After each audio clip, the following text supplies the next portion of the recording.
العام كامل وأنا بعيدة على بلادي من بعد ما ماتت ماما.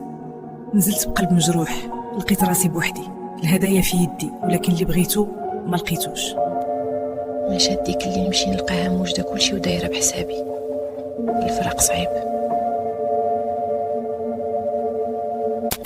ماماك الله يرحمها مسكينه كي دايره بنتي لبس. الحمد لله. تفضلي هاد لي كادو ليك عمتي. ديري الخير في راسك، المهم هو صحه وراحه البال. خصكم عافاك شوفي لي شي عصير، راه عينا من الطريق، مازال خاصني نمشي نحضر لا خطبه السنه. واخا اجي ما تفكرتيني بوالو. ماشي مشكل، راه كلشي غالي، المهم هي اللمه ديال العائله. 10 ايام هما واكلين شاربين، ريال ما خسروش حتى واحد فيهم. هذا هو الواقع اللي ما شفتوش. واخا غير الزيف، غير نقول راه تفكروني والو، ما كاين اللي يعقل عليا من بعد. مي الله يرحمها. يلا واش ساليتي، راه خاصني نمشي دغيا. شكرا بزاف على الضيافه يا ساره. عاودوا زوروني بالصحه والراحه. صافي نشوفك على خير في العرس الكبير.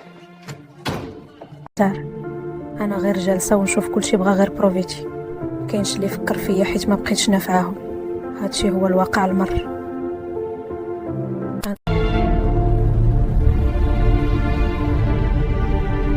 توحشتك بزاف يا ميمتي، خليتيني وحدي بين دياب.